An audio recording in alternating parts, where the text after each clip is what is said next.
Okay, so before we get into all the stressors of the cervical spine, I just want to give kind of a recap of why we're doing what we're doing, and why it can be so important and impactful. So if you had a scab on your hand, think about how long that may take to heal. It can take like 3 or 4 weeks, right? So the only way that we can actually allow that scab to heal is to not pick it. But if we keep picking it, it will never heal, and it can literally stay there for years. And the same thing goes on with our back, or our neck, and any other injury in our body that we don't let to heal. The body is amazingly successful at healing when given the chance. You just need to create the right environment that's conducive to healing. If you don't believe me, you can ask the millions and millions of people who have been living with chronic neck pain for years that have never quite figured out the secret sauce to getting rid of it. If there was a magic pill that I could give you and it would just heal, trust me, I would give it to you. But it's not always that simple, and there are no perfect magic exercises that can fix something that is continually irritated constantly. It's like if you had a sprained wrist, you stick it in a cast for 2 weeks, it heals completely, and then you can use it entirely normal again without worrying about it.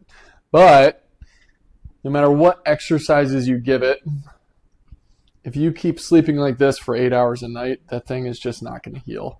And it's the same thing with our bodies. And we want to figure out, whether it be bending your wrists like this or whether it be picking a scab, we want to figure out where those irritations keep happening through the day. All those little scab picks that may be happening 24 hours a day, we're going to figure out how to change each one of those.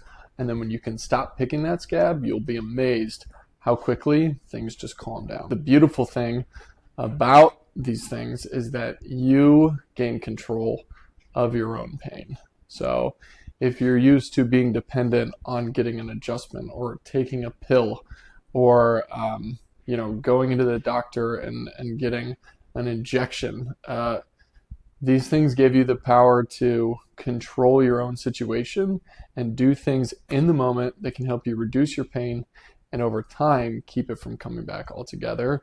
And it's very empowering to realize and start seeing that, oh my God, I can keep myself out of pain by doing these certain things. And one of the things that happens when you start to do these is that you'll be putting yourself in a couple positions here or there or doing things that are very foreign to you.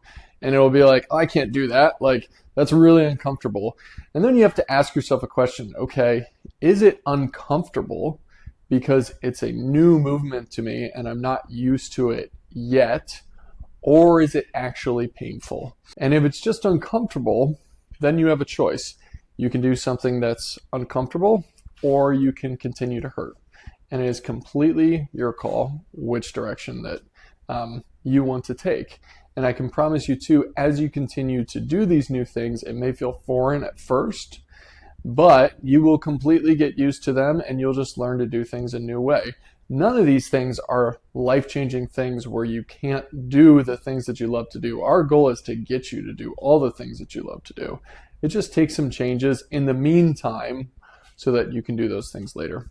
And the fact that some of these things may be uncomfortable or new to you are usually a good sign that you're changing something, because the things that are comfortable to you and normal to you are the exact things that continue to keep you in pain. Which brings us to kind of the next point in terms of scab picking.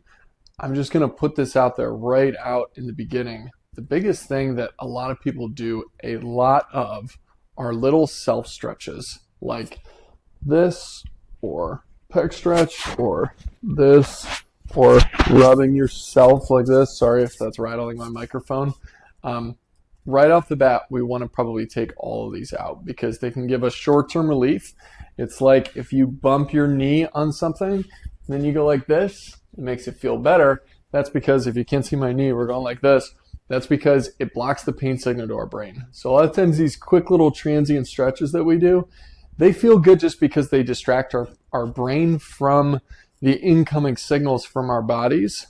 But a lot of times they can be the thing that is keeping you in pain, that is keeping you irritated, right? Because if you're going like this for 30 seconds, that just pulls on your upper trap and that's going to load your neck.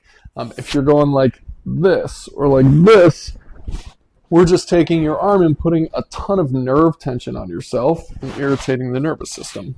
Even if it's something as simple as just going like this a lot, kind of release it.